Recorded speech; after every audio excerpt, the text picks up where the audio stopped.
My job is to make college easier because students have a lot on their plates. Like Harper, an econ major who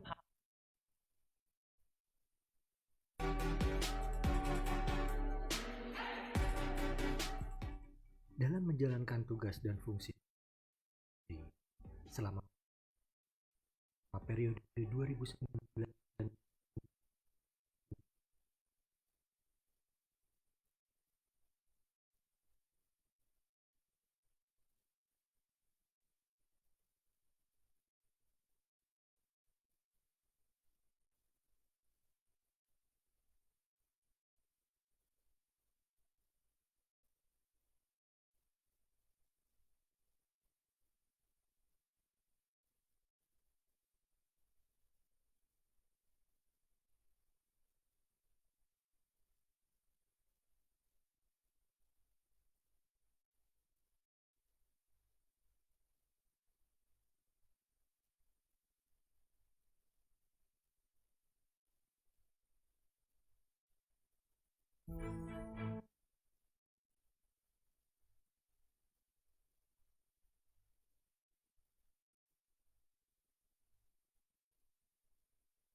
Dalam menjalankan tugas dan fungsi selama periode 2019.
Bismillahirrahmanirrahim. Assalamualaikum warahmatullahi wabarakatuh. Innal hamdalillah nahmaduhu wa nasta'inu wa nastaghfiruh wa na'udzu billahi min shururi anfusina wa min sayyiati a'malina. May yahdihillahu fala mudilla lahu wa la yudlil fala hadiya lahu. Wa asyhadu an la ilaha illallah wahdahu la syarika lahu wa asyhadu anna Muhammadan abduhu wa rasuluh la nabiyya wa rasulullah ba'da. Allahumma sholli ala sayyidina Muhammad wa ala ali sayyidina Muhammad. Rabbi shrah li sadri wa yassir li amri wa hlul 'uqdatam min lisani yafqahu qawli. La haula wa la quwata illa billahil aliyil azim. Amma ba'd. Alhamdulillah, puji syukur kehadirat Ilahi Rabbi. Puji syukur kehadirat Ilahi Rabbi Allah Subhanahu wa taala, karena atas limpahan rezeki dan rahmatnya kita masih bersama-sama menikmati hari ini yang cerah, masih bisa menghirup udara yang segar, Bapak Ibu ya. Bapak Ibu, sahabat 441, alhamdulillah kita bertatap muka untuk perdana pada saat hari ini tanggal 29 Maret 2022. Kami dari tim penyuluh pajak Madya Bandung untuk pertama kali live di Instagram live miliknya KPP Madya Bandung yang berslogan menapak atau mari mengenal pajak. Ini karyanya teman-teman KPP Madya Bandung. Alhamdulillah pada hari ini kita akan sedikit berbincang-bincang dan ngobrol tentang perpajakan bersama di sebelah kami ada narasumber yang sudah hadir. Alhamdulillah sudah di tengah-tengah kita. Dan judul pada hari ini kita akan angkat berkaitan dengan pajak bumi dan bangunan. Judulnya pada hari ini adalah pengenaan pajak PWB sektor P5L. Subsektor yang akan kita bahas adalah sektor perikanan tangkap dan sektor pembudidayaan ikan. P5 itu perhutanan, pertambangan, migas, pertambangan minerba, panas bumi, dan perhutanan. Sementara yang nanti akan kita bahas hari ini adalah sektor perikanan tangkap. Nanti untuk sequel kedua adalah sektor pembudidayaan ikan yang akan kita bahas di lain waktu, yaitu insya Allah bulan Juni bersama juga Pak Agus Prasmono. Mudah-mudahan karena waktunya terbatas, jadi kita hanya sempat membahas satu segmen. Bapak Ibu, tentu ada alasan yang kita ingin angkat kenapa pada hari ini kita mengangkat pajak bumi dan bangunan, yaitu beberapa alasan. Yang pertama, memang cenderung di masyarakat kita itu pemikiran tentang PBB adalah pajak bumi dan bangunan, yaitu pajak yang dikenakan atas bumi, yaitu tanah, dan pajak atas bangunan yang biasanya mereka kenal adalah rumah, kantor, dan lain sebagainya. Sebenarnya ada beberapa objek-objek pajak yang diterbitkan oleh Direktorat Jenderal Pajak yang masih belum banyak tersosialisasi oleh kita kepada masyarakat, sehingga masyarakat belum tahu kalau objek itu adalah objek yang dikenakan pajak bumi dan bangunan dan diampu oleh Direktorat Jenderal Pajak. Jadi ini alasan kenapa kita angkat. Jadi sosialisasi tentang pajak ini belum banyak, jadi masyarakat banyak yang belum tahu bahwa ini adalah objek pajak PBB. Dan hampir yang kami tahu hampir tidak banyak tentang perikanan tangkap ini yang kena PBB. Jadi kita akan angkat pada hari ini. Kemudian alasan lain, memang ada fenomena yang cukup unik, Bapak Ibu. Ini hipotesa kami ya tentang perpajakan di kita, bahwa hipotesa kami yang diambil berdasarkan survei kecil-kecilan itu memang ada beberapa pegawai pajak yang tidak tahu jenis-jenis pajak yang dikenakan kepada wajib pajak. Jadi cukup ironis sebenarnya, Direktorat Jenderal Pajak yang sebesar ini yang mengampu atau diberikan tanggung jawab dan amanah menghimpun penerimaan negara dari sektor pajak kurang lebih 1.200 triliun, tetapi ada pegawai pajak yang tidak tahu jenis-jenis pajak yang dikenakan kepada masyarakat. Ini kan sungguh ironi. Jadi kesimpulannya nanti bahwa kalau pegawainya saja tidak tahu, bagaimana nanti wajib pajaknya? Kalau pegawainya saja tidak paham, bagaimana nanti wajib pajak akan bayar? Apa yang akan dibayarkan tidak tahu. Untuk itu Bapak Ibu, pada hari ini menjadi tugas kami sebagai pejabat fungsional penyuluh pajak yang hampir 1 tahun, jadi minggu depan, insya Allah tanggal 6 kita berulang tahun, Direktorat Jenderal Pajak menelurkan atau melahirkan jabatan baru berupa pejabat fungsional pajak. Dan inilah tugas kami, mempublikasikan atau mengedukasi masyarakat agar masyarakat tahu semua jenis-jenis pajak untuk yang ada di Indonesia, bahwa ini loh ada kena pajak, sehingga mereka paham bahwa ada beberapa objek pajak yang dikenakan pajak. Untuk itu pada hari ini kita akan mencoba mengulik satu persatu gitu ya. Ada banyak pajak. Kita makanya tadi slogannya adalah menapak, yaitu mari mengenal pajak. Kita akan tema 1 itu berkenaan dengan PBB, tema 2 nanti juga masih akan berkenaan dengan PBB, dan selanjutnya akan kita perkenalkan semua jenis pajak di masyarakat agar masyarakat teredukasi. Hari ini tentu saya tidak bisa sendirian dalam melaksanakan ini karena harus tim. Kita akan perkenalkan tim satu persatu. Kalau boleh teman-teman bisa ke belakang saya biar bisa nggak? Monggo teman-teman, kita akan perkenalkan satu persatu timnya. Ayo Mas, di belakang saya biar teman-teman yang online. Ya Mas Chandra, monggo silakan. Kita akan perkenalkan Bapak Ibu yang menyaksikan pada hari ini. Kita akan perkenalkan dulu tim kita pada hari ini agar teman-teman yang menyaksikan pada hari ini tahu. Ini tentu tim penyuluhan ya. Tim penyuluh yang pertama adalah Mas Chandra, ada di belakang. Bisa angkat tangan Mas. Mas Chandra, beliau adalah ketua tim dari tim 2 penyuluh pajak KPP Madya Bandung. Beliau adalah penyuluh pajak ahli pertama di KPP Madya Bandung. Terima kasih Mas sudah hadir Mas. Kemudian Mbak Cynthia. Nah, kalau Ibu Bapak yang menyaksikan ini, beliau adalah taxmin atau administrasinya IG KPP Madya Bandung. Jadi kalau ada konten-konten yang bisa Bapak Ibu lihat, ini hasil karya Mbak Cynthia. Saya halo Mbak. Halo. Ya, alhamdulillah itu tim. Sebenarnya masih ada 2 yang di belakang layar tidak bisa meninggalkan tempat, yaitu ada Mas Faisal. Monggo silakan kembali Mas. Terima kasih Mas Chandra dan Mbak Cynthia. Ada Mas Faisal Hamzah. Beliau adalah penyedia sarana dan prasarana. Karena tanpa beliau ini mungkin tidak bisa jalan ya. Ini sudah disiapkan. Terima kasih Mas Faisal Hamzah. Kemudian ada Mas Faisal Samsu, ini juga paling penting karena beliau adalah ahli IT-nya, termasuk kameramen di hari ini. Terima kasih Mas Faisal Samsu untuk bersedia menyediakan sarana dan men-setting acara ini. Alhamdulillah itu teman-teman. Terima kasih sekali lagi diucapkan. Bapak Ibu, itu tim dari KPP Madya Bandung yang hari ini melaksanakan live untuk Instagram. Mudah-mudahan nanti di berikutnya bisa lebih bagus, lebih lancar. Kali ini baru perdana, mungkin ada sedikit 1-2 yang agak error. Okay. Terima kasih Bapak Ibu. Kalau bicara tentang pajak, terutama pajak bumi dan bangunan, kita rasanya tidak afdol Bapak Ibu ya, kalau tidak menghadirkan ahlinya. Tidak afdol kalau tidak menghadirkan expert di bidang pajak bumi dan bangunan. Untuk itu, alhamdulillah sudah di samping saya adalah narasumber yang sudah hadir, yang nanti akan kita berbincang-bincang tentang pajak bumi dan bangunan.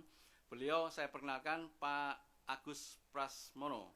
Beliau adalah pegawai KPP Madya Bandung, masuk di DJP tahun 1994 dan diangkat untuk pertama kalinya adalah tahun 96 untuk menjadi fungsional penilai.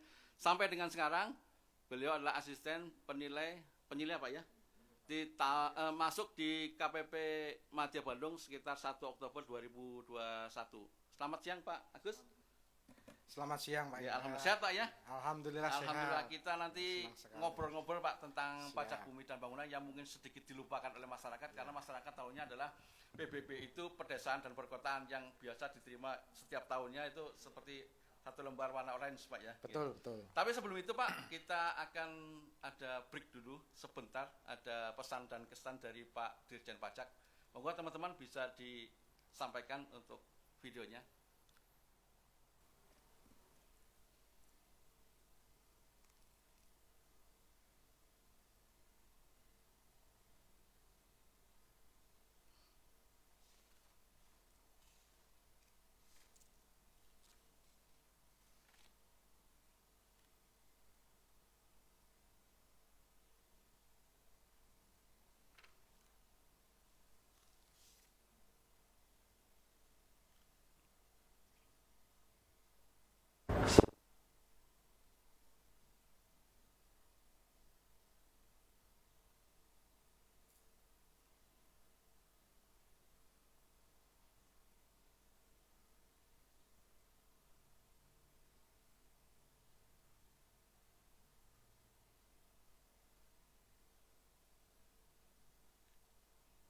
Assalamualaikum warahmatullahi wabarakatuh. Salam sejahtera bagi kita semua. Om Swastiastu, Namo Buddhaya, salam kebajikan. Kami ucapkan terima kasih kepada seluruh wajib pajak atas kontribusinya dalam penghimpunan penerima. Assalamualaikum warahmatullahi wabarakatuh. Salam sejahtera bagi kita semua. Om Swastiastu, Namo Buddhaya, salam kebajikan. Kami ucapkan terima kasih kepada seluruh wajib pajak atas kontribusinya dalam penghimpunan penerimaan negara di sektor perpajakan. Untuk mewujudkan DJP bersih dari korupsi dan menjadi birokrasi bersih dan melayani, tolong Bapak dan Ibu bantu kami untuk tidak memberikan atau menjanjikan akan memberikan hadiah atau pemberian dalam bentuk apapun kepada seluruh pegawai Direktorat Jenderal Pajak terkait pelaksanaan pekerjaan dalam jabatannya. Seluruh pelayanan yang kami berikan tidak dipungut biaya.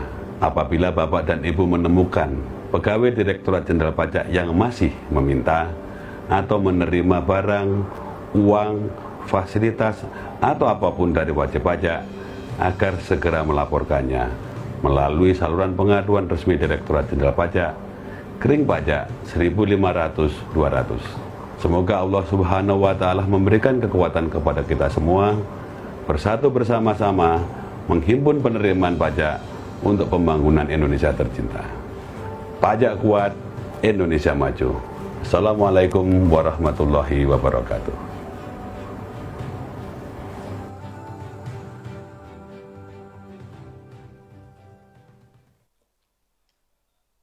Terima kasih Mas Faisal. Demikianlah Bapak Ibu atas masukan dari Direktorat Jenderal Pajak yang sudah kita dengarkan tadi. Bapak Ibu yang pada saat ini menyaksikan acara ini, tadi sudah di depan kita sampaikan bahwa judul hari ini adalah subsektornya tentang penangkapan ikan. Tetapi mungkin sebelum kita menginjak ke inti topik masalah kita, saya akan tanya dulu ke Pak Agus nih. Kita cerita dulu Pak, selayang pandang tentang PBB Pak. Mungkin Bapak bisa menceritakan munculnya PBB tahun 85 Pak ya, berdasarkan Undang-Undang tahun nomor 12 tahun 1985. Gimana Pak? Mungkin bisa diceritakan sedikit Pak tentang PBB Pak? PBB itu sebenarnya sebelumnya kan dari pajak daerah, dulu namanya IPEDA. IPD, Iuran Pembangunan Daerah Pak ya? Iuran dulu ya? Pembangunan Daerah. Kemudian karena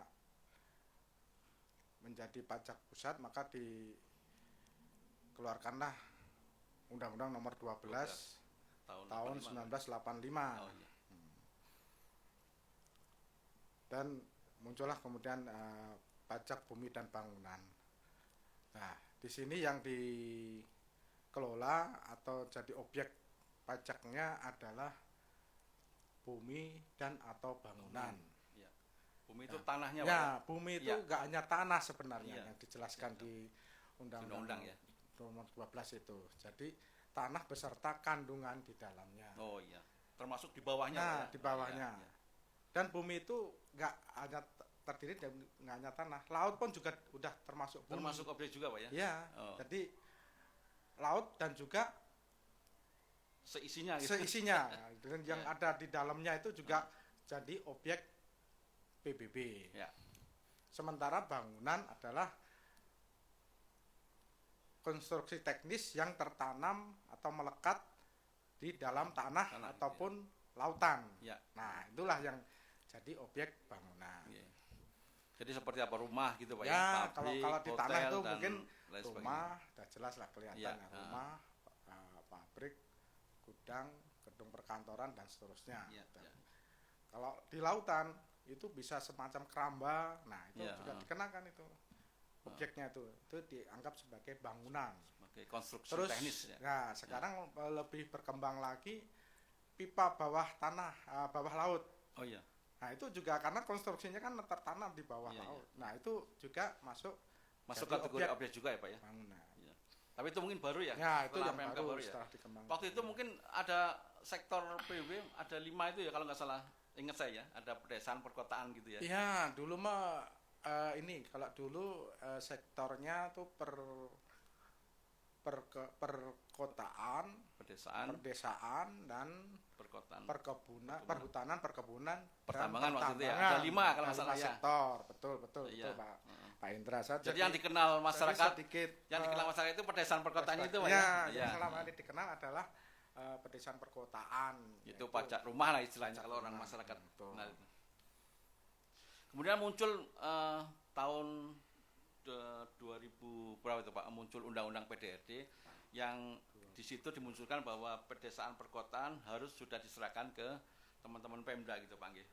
Tahun 2014 ya. Nomor 23. Nggih. Jadi munculnya undang-undang PDRT mengharuskan sektor pedesaan perkotaan diserahkan ke Pemda ya. Pemda. Itu maaf, itu bukan 2014 ding. Itu 2012. 2009 ya. 2009 undang-undangnya. Pelaksanaannya Paling lambat 2014 kalau nggak salah, ya, ingat. Betul. Jadi kalau waktu itu Pak, kalau boleh kita ingat ke belakang, undang-undang PDRT itu untuk BPHTB waktu itu kita serahkan di 2011 kalau nggak salah ya kepada Pemda ya. Kemudian PBB-nya diserahkan tahun paling lambat 2014. Waktu itu saya ingat betul, saya ikut membidani perdanya PBB. Waktu itu saya ada di posisi di Tulungagung, jadi ada 2 Tulungagung dan Trenggalek waktu itu Pak. Jadi kita sempat membidani supervisi istilahnya perdanya PBB. Jadi 2014 kita serahkan ke teman-teman Pemda. Mungkin Pak Agus posisinya waktu itu di mana Pak? Di Jakarta, kebetulan 2012. Oh, Jakarta lebih dulu ya? Iya, Jakarta lebih dulu. Ya, Jakarta lebih dulu karena pilot prosesnya Jakarta. Penyerahan dan kemudian kita lakukan asistensi juga buat mereka, buat teman-teman Pemda itu. Iya, supervisi ya. Tapi mereka lebih cepat karena apa? Banyak kawan-kawan kita yang sudah ada yang sudah pindah ke sana. Iya, betul. Bukan hanya supervisi, jadi teman-teman expertnya di PBB waktu itu sempat pindah ke Pemda Jakarta ya. Mutasi ke sana. Menggawangi PBB waktu itu. Kita juga terbantu oleh mereka. Jadi istilahnya pengalihannya atau transfer knowledge-nya itu enggak terlalu sulit. Setelah itu mungkin karena sudah kita kehilangan 2 sektor gitu ya. Betul. Jadi dikembangkan lagi oleh Kementerian Keuangan melalui Direktorat Jenderal Pajak menambahkan sektor L ini lainnya.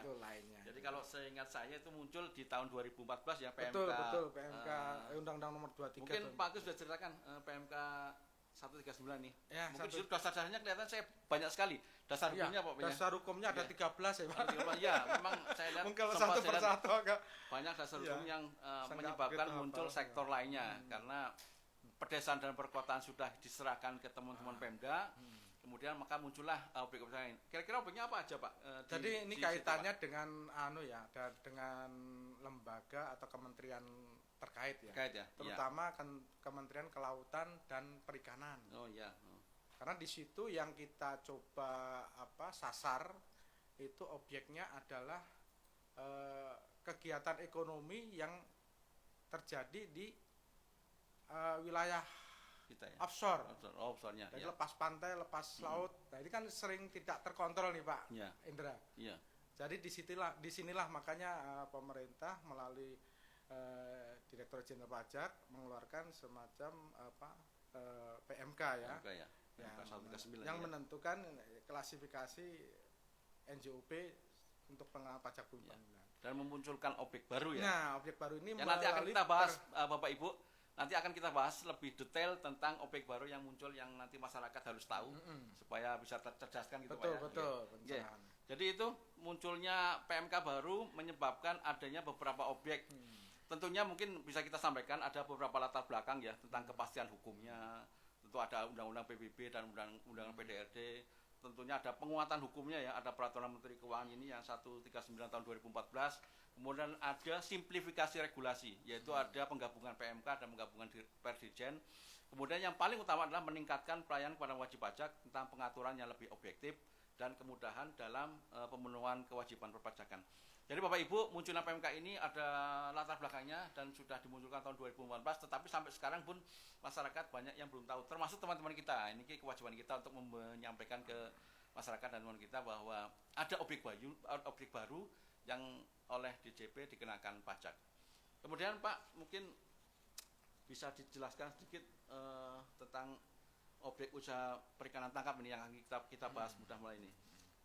berupa apa aja Pak? Mungkin di kriterianya. Jadi gini, untuk sektor lainnya termasuk objek pengelolaan ikan tangkap ya, perikanan tangkap itu ataupun pembudidayaan ikan itu adalah kegiatan ekonomi yang terjadi di khususnya di wilayah offshore. Nah, melalui Perdijen nomor 20 tahun 2015 dan SE 33 surat edaran Dirjen nomor 33 2015 itu termasuk sektor lainnya.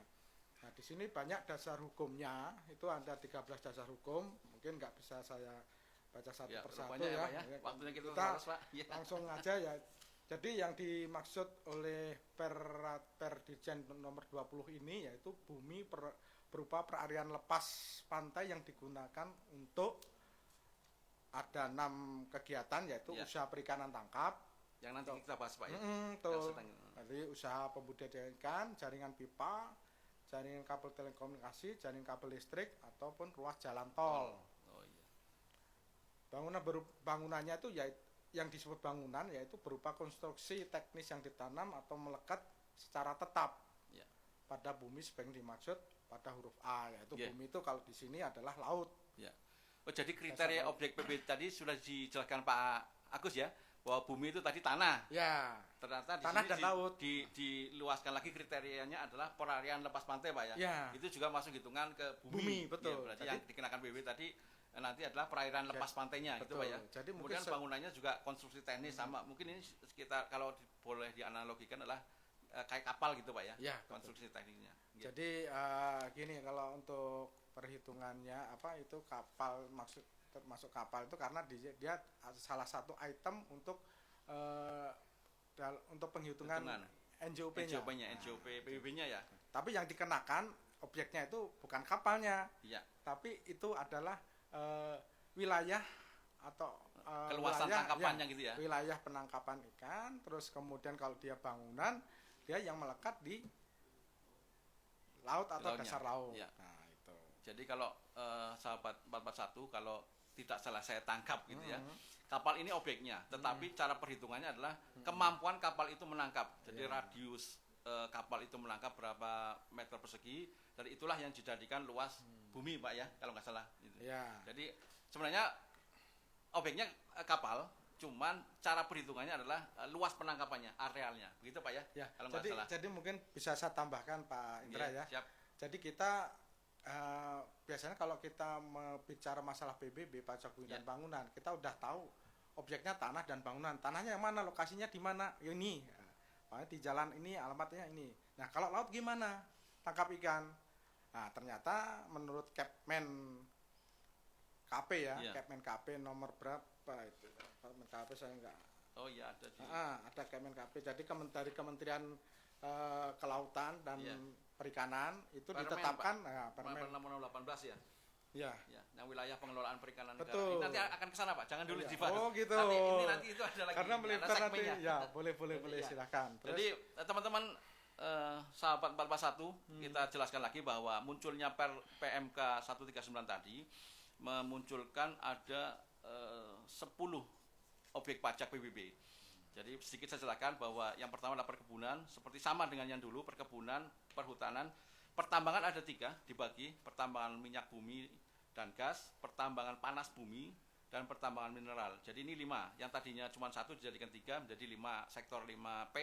Kemudian lainnya itu ada 5. Yang tadi saya disebutkan Pak Agus, 5 itu adalah sektor penangkapan ikan, budidaya, terus tentang pipa dan lain sebagainya. Jadi itu Bapak Ibu. Jadi munculnya PMK ini memunculkan 5 objek PBB yang mungkin banyak belum diketahui oleh teman-teman kita atau dari masyarakat luas. Ini kita fokus pada hari ini membicarakan tentang proses tangkapan ikan. Pak Agus. Tadi sudah disebutkan Pak Agus tentang kriteria buminya. Kalau bumi yang di tanah tadi kan adalah tanahnya. Kalau bumi di perairan tangkap adalah luas di lepas pantainya. Bangunannya juga dianalogikan sebuah kapalnya. Kemudian Pak Agus, untuk penata usahanya ini teman-teman juga mungkin bingung ya, ada di Pratama, ada yang di Madya, ada yang di KPP Migas kalau nggak salah. Iya, betul. Kita kira-kira kalau kami kenapa kita angkat salah satunya adalah ada wajib pajak Madya yang prominent tentunya, yang kemungkinan mempunyai kapal tangkapan ikan Pak Agus yang cukup besar. Yang ini belum kena PBB. Ya. Jadi sasaran kita sebenarnya jelas. Di Madya juga ada, di Pratama jauh lebih banyak yang belum kena PBB. Ini masyarakat yang pemilik kapal pasti belum kena PBB. Rata-rata belum, karena pada saat saya jadi kasih ekstensi penyeluruhan, kita sempat meminta data CP istilahnya, surat izin penangkapan ikan, dan itu banyak sekali yang ada di sana, tetapi belum kita tetapkan PBB-nya. Nah, kita angkatkan kembali teman-teman, khususnya teman-teman seperti Pak Agus, pejabat fungsional penilai yang nanti akan bergerak untuk mendata pemilik-pemilik kapal ini yang akan dikenang PBB.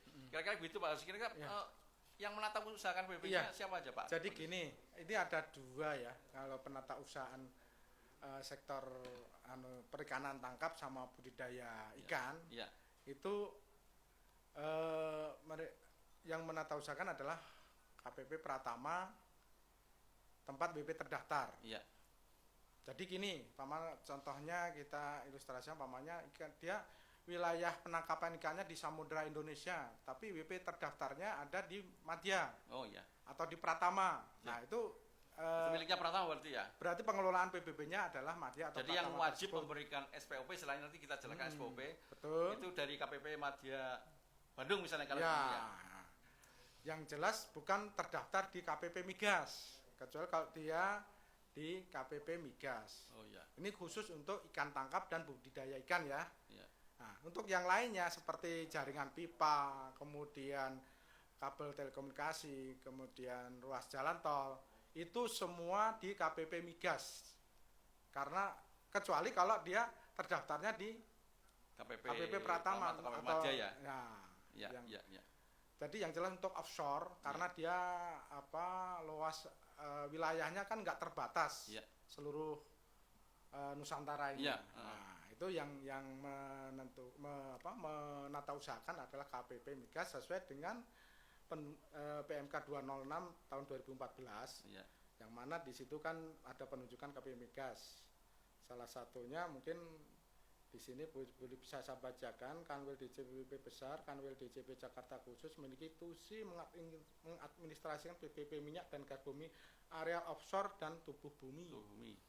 Nah, dari dasar itulah makanya semua yang sifatnya offshore selama tidak terdaftar di KPP Pratama ataupun Madya, dia semua ada di KPP Migas, dikelola atau ditata usahakan oleh KPP Migas.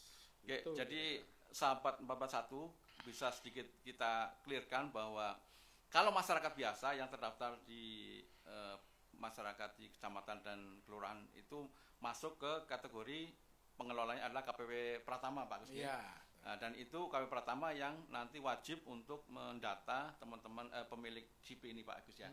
Jadi, tetapi kalau untuk yang seperti prominent yang ada di Madya itu juga tersebar di daerah, cuman tidak terdaftar di KPP Madya, tidak terdaftar di KPP Pratama, tapi di KPP Madya. Dan ini juga kewajiban dari teman-teman penilai di KPP Madya untuk melakukan pendataan melalui CP yang ada. Ya, tadi dijelaskan bahwa kalau yang tidak terdapat di keduanya, maka itu masuk ke KPP Migas, Pak. Migas, betul. Oke, siap. Pak Indra, mungkin boleh saya singgung, biasanya yang budidaya ikan itu agak batasannya dengan P2. Oh iya. Nah, ini agak rancu juga. Agak rancu ya. Itu jadi sama dengan zaman saya itu antara perkebunan dengan pedesaan itu. Kalau mepet itu biasanya sengketa itu. Jadi dibedakan ininya dari izinnya. Izin maupun kepemilikannya, statusnya. Tapi nanti itu dijelaskan nanti Pak. Iya. Kalau tidak ikut nanti bulan nanti Pak, itu disimpan dulu. Budidaya. Jadi ini khusus penangkapan ikan. Jadi nanti dijelaskan berikutnya. Jadi begitu Pak Agus ya. Untuk perikanan tangkap objeknya pasal 1 angka 5. Berbasis pada penangkapan ikan. Sedikit dijelaskan jenis-jenis ikannya mungkin apa aja ikan. Ini sebenarnya bukan budidaya ikan tapi nggak apa-apa. Karena penangkapan ikan juga sama di situ. Ya di situ bisa kan dijelaskan kira-kira ikan apa aja di situ. Jadi ini mungkin saya sedikit tambahkan apa yang dimaksud usaha perikanan tangkap maupun usaha budidaya ikan. Ini jadi yang dimaksud usaha perikanan tangkap adalah usaha perikanan yang berbasis pada penangkapan ikan. Jadi dia nggak punya apa ya? Wilayah khusus tuh nggak ada ya? Nggak punya wilayah khusus, cuman tapi dia ada izin. Arealnya, iya ada izinnya. Areal dia nggak bisa bebas begitu saja menangkap ikan di wilayah A terus di wilayah B dan seterusnya. Oh, ada di izinnya ada ya? Ada izinnya nanti. Dia diizinkan di wilayah mana. Kemudian dia tidak mengembangkan mengembangkan atau membiakkan itu ya. Nah, ini yang membedakan dengan budidaya ikan. Ya. Nah, kalau usaha budidaya ikan adalah kegiatan memelihara, membiakkan kan, membesarkan dan kemudian membiakkan serta memanen hasilnya dari lingkungan yang terkontrol. Jadi seperti saya punya pengalaman waktu di Belitung, itu waktu di sana itu ada di Kepulauan Ru, itu di situ ada dia budidaya ikan budidaya mutiara. Nah, ternyata setelah kita telusuri dia hanya beli embrionya. Oh gitu ya. Peranakannya istilahnya. Ya, embrionya dikembangkan di situ. Karena dia memerlukan laut yang agak tenang gitu ya. Nah, di situ dia kembangkan, begitu udah berapa bulan, udah agak besar, baru dikirim ke konsumennya. Namanya mau dikembangkan lagi lebih besar lagi, nah itu di situ. Mau bagian pengolahan bisa ke Padang, ke Lombok iya, gitu ya. Untuk dikembang lebih besar lagi karena mutiara ini rupanya ada kedalaman khusus lah. Iya. Oke dah, itu kan budidaya ikan ya, itu nanti kita bahas lebih dalam lagi. Di 3 bulan. Tapi nggak apa-apa disinggung sedikit karena sebenarnya kalau cerita seperti itu hampir sama dengan tambak yang di sektor pedesaan perkotaan sebenarnya. Cuman bedanya kalau tambak itu di darat, kalau ini di tengah laut gitu Pak ya. Tapi sama, prosesnya sama. Ada pembudayaan dari peranakan, pembesaran dan kemudian panen gitu ya. Itu sama. Nanti kita ceritakan di 3 minggu berikutnya, 3 bulan berikutnya. Kemudian Pak Agus, mungkin sedikit dasar perhitungan NJOP-nya kira-kira apa aja itu ada? Bumi. Betul, kan tadi ikan apa aja ya kan? Oh iya, ikannya belum ya, belum ini jelas. saya coba Sedikit ini ada jenis-jenis yang biasanya yang ditangkap ataupun dikembangkan itu semacam ikan bersirip, terus udang, rajungan, kepiting dan seterusnya. Kemudian kerang, tiram, cumi, gurita, siput dan seterusnya, ubur-ubur dan seterusnya. Dan sebangsanya lah. Tripang, bulu babi dan sebangsanya, kodok dan sebangsanya termasuk. Ada kodok masuk juga ya? Ada kodok di laut ya? Iya. Ada kodok laut. Jadi termasuk potensi atau kandungan yang ada di perairan ya, atau laut. Buaya, penyu, kura-kura, biawak, ular dan seterusnya sebangsanya. Paus, lumba-lumba, pesut, duyung dan sebangsanya, rumput laut, tumbuh-tumbuhan lain yang hidupnya dalam air termasuk algae. Yang jelas semua jenis ikan termasuk ikan yang dilindungi juga masuk kategori itu Pak ya. Biota perairan lainnya yang ada yang bisa ditangkap dan diizinkan bisa ditangkap dan diizinkan. Iya, terima kasih Pak Gus. Jadi sahabat 441 bahwa itulah jenis-jenis ikannya ya. Yang penting semua ikannya ada di laut itu masuk kategori untuk penilaian tadi pembudidayaan atau ikan tangkap. Kemudian tadi Pak Gus, dasar perhitungannya kira-kira apa Pak Gus? Dasar perhitungannya? Perhitungannya kita dari pendapatan kotor terus ada di perhitungan nah. Jadi sama ini penangkapan ikan itu. Jadi ini dia Pak, dari ada di tangkap ikan ya, cap 126. Nah, terus cap 126 ada di situ, nanti bisa dijelaskan di situ.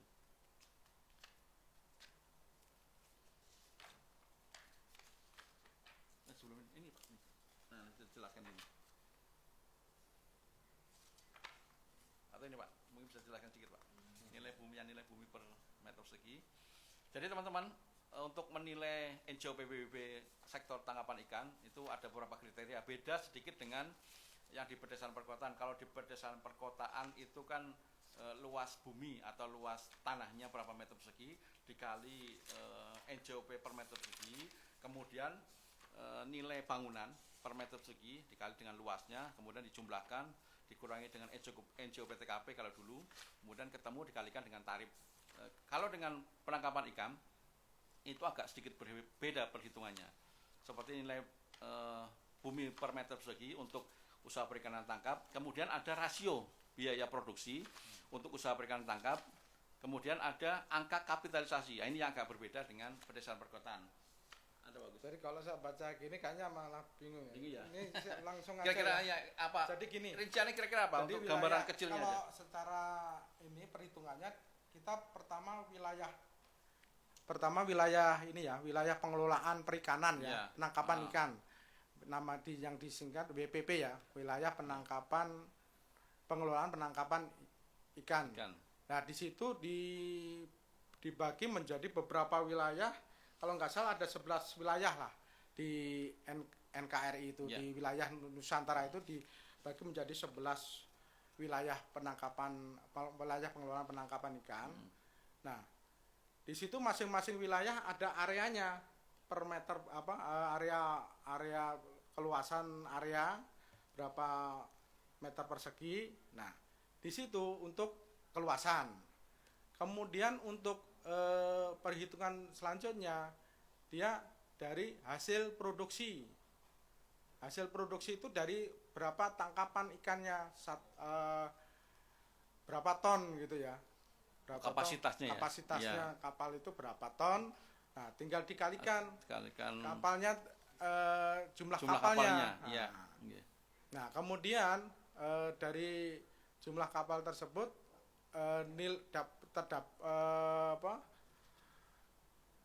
ketemulah hasil produksinya.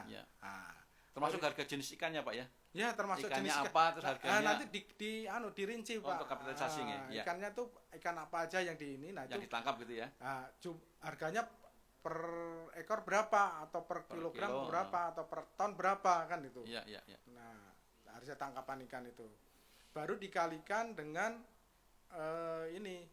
jumlah produksinya. Berapa kapal gitu ya. Nah, jumlah kapalnya ya. Ya, jumlah kapalnya. Terus kemudian setelah ketemu pendapatan kotor, dikurangi biaya produksi. Nah, biaya produksi itu karena biasanya data ini kurang valid ya, atau kurang begitu fix ya. Makanya di sini melalui Capman ya, Capdirjen itu Perdirjen ya. Ya, Capdirjen itu dia ditentukan rasio biayanya itu 70%, Pak. Ya. Setiap tahun itu selalu ada DJP mengeluarkan keputusan aturannya untuk mengatur rasio biaya. Nah, rasio biaya ini dikalikan dengan pendapatan kotor tadi. Nah, jadi pendapatan bersih. Nah, pendapatan bersih dikalikan dengan kapitalisasi yang juga ditentukan oleh Capdirjen. Itu sampai sekarang kalau belum berubah itu 10 ya, kalau di kapitalisasinya 10, kemudian ketemulah nilai buminya. Nah, setelah nilai bumi, nah itu baru dibagi dengan keluasan. Nah, keluasannya berapa? Untuk mencari per meter perseginya ya. Ya, betul. Keluasan itu berdasarkan dari wilayah tadi yang diberikan wilayah mana saja kan gitu, wilayah pengelolaan penangkapan. Nah, itu ketemulah per meternya berapa. Nah, nanti dikalikan dengan wilayah jumlah izin wilayah yang diberikan nanti. Nah, kemudian ketemulah nilai NJOP-nya. NJOP per meter. Kemudian NJOP per meter ya tadi dikalikan lagi ke ini. Ke kelasnya, ada kelasnya ya. Diklasifikasi kalau masih kelasnya berlaku, Pak. Ya. Pak Indra ya. PMK yang baru kita belum lihat ya. Untuk yang PMK 186 ya. Betul. Kalau yang baru saya dengar itu dia langsung ke NJOP-nya ya sudah, itu nggak ada konversi lagi gitu. Ya, langsung ya. Langsung. Ya. Terima kasih Pak Gus penjelasannya. Jadi sahabat 441 tadi sudah saya sampaikan bahwa perhitungan NJOP PBB pedesaan perkotaan yang sekarang dikelola oleh Pemda itu agak sedikit berbeda dengan yang sedang kita bahas. Karena tadi saya sampaikan kalau perhitungan NJOP PBB-nya di pedesaan perkotaan itu hanya tanah dan bangunan. Seperti tadi, tanahnya berapa luasnya kali per meter persegi, kemudian bangunan berapa kali per meter persegi, kemudian ketemu NJOP total dan dikurangi dengan NJOP TKP, kemudian dikalikan tarif. Kalau tadi disampaikan Pak Agus bahwa untuk penangkapan ikan ada tentunya dengan kapasitas penangkapan ikannya berapa, dan tentunya jenisnya apa, harganya berapa, dikalikan kemudian dapat perhitungan kotor, kemudian dikurangi dengan biaya produksi, hasilnya dikali dengan kapitalisasi, kemudian dibagi dengan keluasan. Kurang lebih seperti itu perhitungannya. Kita tidak bisa menampilkan, kalau di Instagram agak kecil, jadi tidak bisa menampilkan gambarannya Pak Agus ya. Jadi hanya kita bisa menyampaikan, mudah-mudahan penjelasan itu sedikit ada gambaran lah. Yang penting bahwa wajib pajak atau masyarakat tahu bahwa ternyata kapal yang ada CP-nya itu kena PBB gitu Pak. Iya betul. Yeah. Kemudian Pak Agus, kalau di Perdesaan Perkebunan itu ada NOP itu ada pemberian nomor objek pajak Pak Agus. Ya, itu kalau singkat saya itu digitnya ada dari provinsi, betul. Ada kemudian kabupaten, kemudian ada kecamatan, ada desa, kemudian nomor blok dan nomor bidang kalau nggak salah. Betul. Kemudian terakhir ada kode 9 untuk kode bersama. Ya mungkin NOP ini kalau pemberian untuk kapal itu gimana Pak Agus? Mungkin bisa dijelaskan untuk pemberian nomor objek pajak untuk perikanan tangkap Pak Agus. Jadi ada berapa digit mungkin di isinya? Jadi pengenopan itu ya itu tadi ada 18 digit yang jelas. 18 digit ya Pak Agus ya. 18 digit, kemudian untuk pengenopannya itu ada di atas Pak Agus. Di atas Pak Agus di halaman 15 kalau mungkin bisa di. Kita jelaskan satu persatu ya Pak Ana. Nah itu mungkin bisa dijelaskan sedikit ada berapa digit, terus apa aja di sini. Kalau tadi kan saya sampaikan ada nomor provinsi, nomor kabupaten, nomor kecamatan, nomor desa, kemudian setelah desa ada blok, ada nomor urut dan kode bersama gitu Pak Agus. Kalau jadi gini, karena wilayahnya itu kan seluruh Indonesia ya. Jadi dia untuk wilayah provinsi sampai dengan wilayah kecamatan itu 00 semua. Oh, kodenya 0 semua Pak Agus ya. Digitnya 1 sampai 7 di sini. Karena tidak ada kecamatan di tengah laut Pak. Tidak ada kecamatan, kabupaten enggak ada ya. Di tengah laut tidak ada. Baru yang digit ke 8 sampai 10 itu kode KPP. Oh, kode KPP. Jadi kalau Madya Bandung itu 441. Nah, Madya Bandung 441, Tulungagung itu 629, Bantul itu 543, Jepara itu 516. Dan kalau Maros di 809, saya masih ingat bagus. Jadi kurang lebih karena begitu sahabat 1. Jadi kodenya maksudnya KPP seperti itu. Maka terus lanjut. Terus kemudian di situ ada kode blok. Kode blok. Kode blok itu diisi dengan kode sesuai dengan subsektornya tadi ya. Yaitu usaha perikanan tangkap itu 130. Oh iya. 3 digit. Usaha budidaya ikan itu 230. Jaringan pipa 330, jaringan kabel telekomunikasi 430, kabel listrik 530 dan jalan tol 630. Oh iya, ada itu kodenya yang sendiri ya. ditentukan ya. Jadi kalau yang kita bahas adalah usaha perikanan itu kodenya 130 Pak. Ya, siap. 130. Jadi kalau ada kapal itu ya itu 130. Terus baru kemudian nomor urut. Nomor itu tuh kalau jumlahnya kapal banyak itu ya. Bukan. Bukan ya? Jumlah objeknya. Oh, jumlah objeknya. Ini nomor objek nih maksudnya nomor gitu objek. Iya. Jadi kalau ini per WP ya, per objek pajak gitu. Jadi umpamanya salah satu wajib pajak punya 2 izin CP.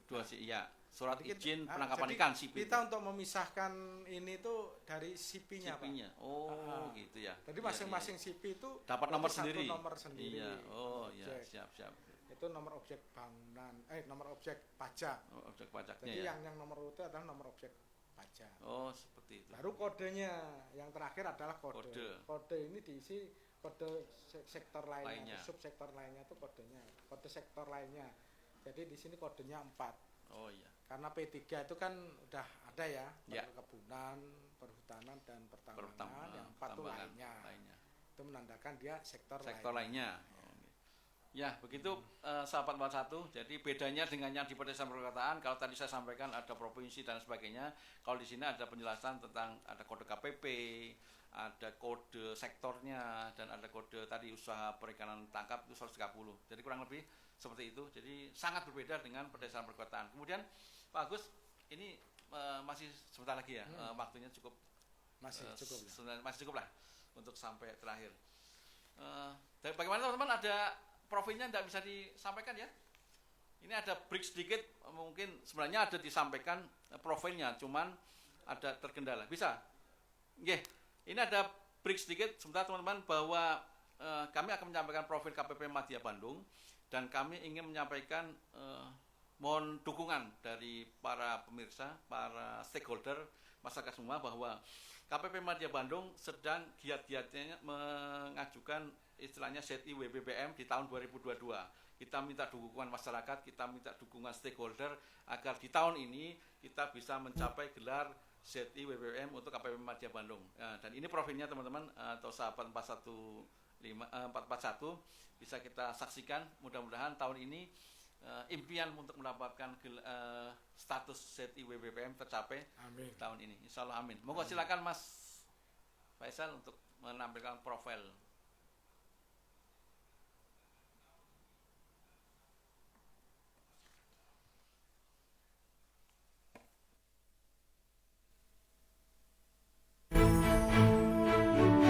Indonesia dianugerahi oleh Tuhan dengan berbagai daerah yang memiliki keindahan dan potensi alam yang luar biasa. Salah satunya adalah Bumi Pasundan.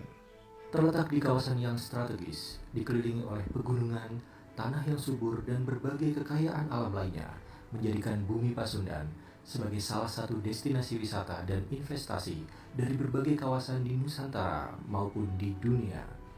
KPP Madya Bandung dipercaya untuk bersama-sama dengan berbagai potensi ini membangun negeri, mencapai cita-cita bangsa dalam kemandirian ekonomi. Dalam menjalankan tugas, KPP Madya Bandung bersinergi dengan wajib pajak yang berkedudukan di sebagian wilayah Jawa Barat seperti Sukabumi, Cianjur, Purwakarta, Kabupaten Bandung Barat, Cimahi, Kota Bandung, Kabupaten Bandung, Sumedang, Garut, Tasikmalaya, Ciamis, Banjar, dan Pangandaran.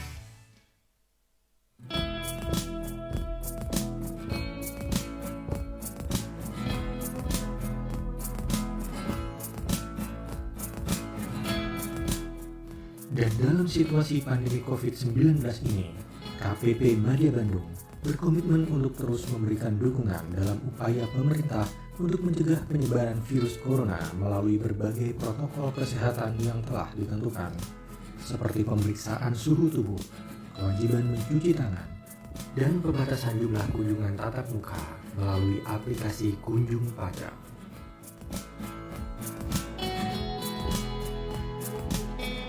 Dan dalam memberikan pelayanan, KPP Madya Bandung selalu berkomitmen untuk memberikan yang terbaik bagi wajib pajak dan para stakeholder dengan tetap menjunjung tinggi integritas serta peningkatan kompetensi para petugas sebagai bentuk profesionalisme kami dalam memberikan pelayanan. Dan demi mewujudkan visi, misi, dan janji layanan kami, berbagai inovasi dan prestasi dalam bidang pelayanan terus berupaya dikembangkan sebagai implementasi salah satu nilai Kementerian Keuangan, yaitu kesempurnaan.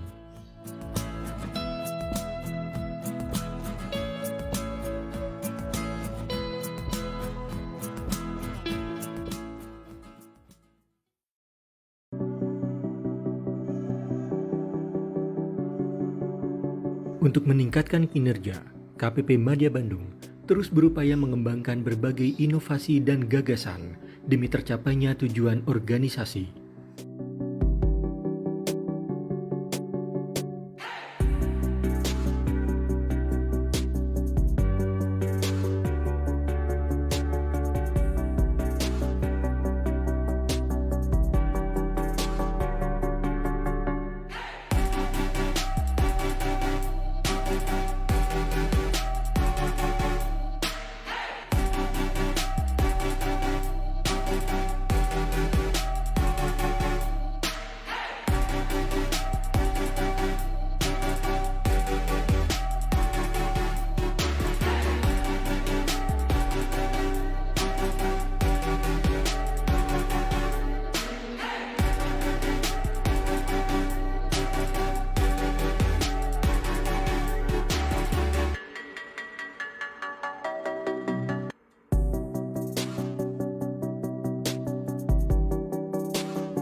Terima kasih Mas Faisal. Tadi ada break sedikit tentang profil KPP Madya Bandung.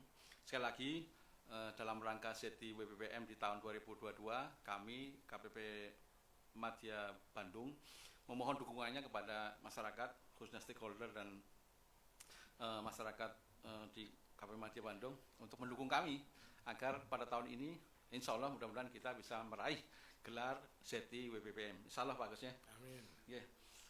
Alhamdulillah sudah sekian menit berlalu. Ini materi terakhir Pak Agus tentang SPOP, yaitu surat pemberitahuan objek pajak, yaitu surat yang digunakan oleh wajib pajak menyampaikan objek pajaknya. Jadi nanti teman-teman dari KPP Pratama atau dari kita Pak Agus, jika menemukan ada CP yang didapat dari data Dinas Kelautan, kita akan mengirimkan SPOP, surat pemberitahuan objek